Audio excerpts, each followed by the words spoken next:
뼈가 크다면은 뼈를 자르는 게 맞겠죠. 지방이 많다면 지방을 뽑아야 되지만 사실 이쪽에는 지방이 많은 분은 거의 많진 않습니다. 근육이 두껍다면 그 근육을 줄여주는 게 필요하겠죠. 그럼 그 근육은 보톡스로 대부분 줄이지 않나요? 무조건이라고 할 수는 없겠죠. 오늘의 나닥은 나다. 안녕하세요, 성형외과 전문의 김윤호 원장입니다. 여러분, 혹시 뼈를 깎아도 사각턱이 남을 수 있다는 사실을 알고 계신가요? 사각턱의 원인, 뼈가 아닐 수도 있습니다. 사각턱의 또 다른 원인, 이것은 씹을수록 발달하기 때문에 많은 분의 스트레스가 이만저만이 아닌데요. 과연 이것의 정체는 무엇일까요?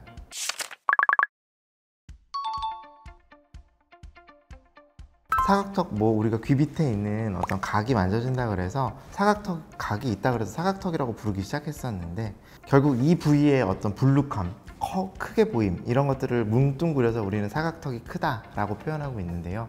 사각턱의 원인은 첫 번째는 안에 만져보면 딱딱한 게 있습니다. 이건 당연히 뼈예요. 상식적입니다. 그리고 그 위에 만져지고 있는 건 저는 연조직이라고 보통 뭉뚱그려서 표현들을 많이 드리고 있는데, 피부, 그리고 밑에 있는 지방층, 그 밑에 있는 근육, 이런 것들이 모인 것들이 겉으로 만져지는 연조직입니다. 각자가 크다면 이 사각턱 전체가 커질 수도 있는 거겠죠. 부위마다 접근을 다르게 해야 됩니다. 뼈가 크다면은 뼈를 자르는 게 맞겠죠. 지방이 많다면 지방을 뽑아야 되지만 사실 이쪽에는 지방이 많은 분은 거의 많진 않습니다. 근육이 두껍다면 그 근육을 줄여주는 게 필요하겠죠. 주어진 상황에 따라서 필요한 수술이 달라지고 필요한 술기가 달라지기 때문에 접근 방법이 좀 달라져야 된다고 생각하고 있습니다. 그럼 그 근육은 보톡스로 대부분 줄이지 않나요?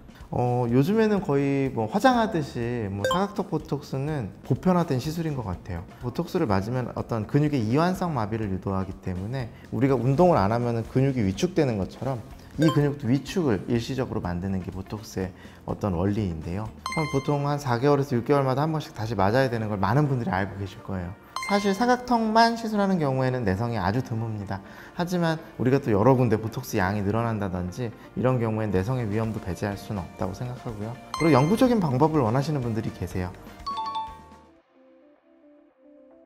크게는 3가지 방법 정도가 있습니다. 교근 소작술이라고 알려진 방법은 말 그대로 근육을 태우는 방식이에요.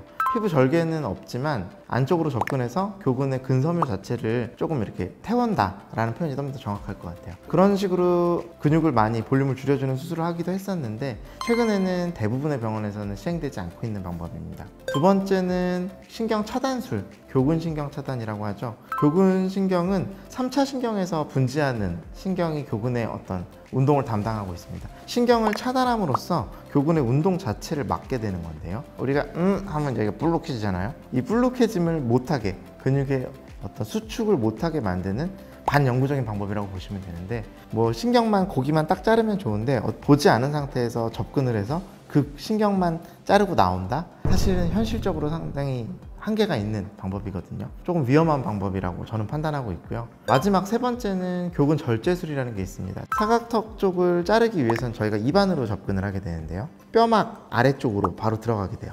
뼈막 바로 위쪽으로는 교근의 바닥 쪽이 보이게 되어 있습니다. 그럼 이 바닥 쪽에서 교근의 섬유를 어느 정도 줄여줄 수가 있어요. 바깥쪽에서 보이는 울퉁불퉁함 같은 것을 최소화하면서 볼륨을 줄여줄 수 있는 방법이라고 알려져 있습니다.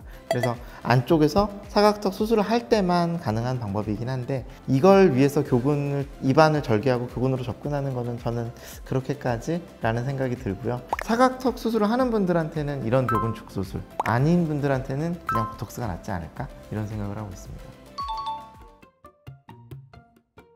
무조건이라고 할 수는 없겠죠. 교근이 두께가 평균 두께가 있습니다. 15mm 정도 평균으로 봤을 때 너무 두꺼운 분들, 줄여주는 게 필요하다고 판단되는 분들은 수술 전에 CT로 평가를 하고 같이 이런 게 필요하겠습니다, 제가 권유를 드리고요. 하지 않아도 한 18% 정도는, 18에서 20% 정도가 줄어든다 라고 생각을 하면 직접적으로 공격적으로 줄이는 거는 어떤 상의를 통해서 결정한다, 이렇게 생각해 주시면 편할 것 같습니다. 교근이라는 게 어떻게 구분하는 거예요? 어떤 게 두껍다? 우리가 CT에서 보면 뼈는 하얗게 보이고 그 위에 이렇게 먹구름같이 보이는 교근이 이렇게 보이는 근육이 있거든요. 아까 제가 말씀드린 것처럼 교근의 두께는 평균 15 정도를 본다고 가정을 했을 때, 그런데 이 뼈의 두께는 최근에 나온 논문 데이터를 정리한 걸 보면 남성은 평균 한 12mm 정도, 여성은 10mm 정도, 요 영역에서 두께를 말합니다. 그러면은 대부분의 사람은 뼈보다 교근이 두껍다는 얘기거든요. 그런데 평균을 훨씬 넘어서는 분들도 있기 때문에 뼈는 더 얇고 교근은 두꺼운 분들은 교근 쪽으로 접근해서 어떤 축소를 생각하는 게 조금 더 합리적인 어떤 해결책이라는 거죠. 그래서 이런 거는 참고하시면 좋은데요. 이렇게 만졌을 때 만져지는 건 뼈예요. 뼈 위에 조직을 한번 꼬집어 보세요. 탱탱한 조직이 있어요. 그게 교근입니다. 그 교근이 한번 꼬집었을 때 느껴지는 두께가 교근 두께의 절반 정도라고 생각하시면 돼요. 교근이 이렇게 접치면서 잡혔을 테니까 한 요거의 절반 정도가 내 교근의 두께가 아닐까라고 추측을 해볼 수 있습니다. 정확한 건 당연히 CT를 찍고 정확한 상담을 통해서 알아봐야 되겠죠.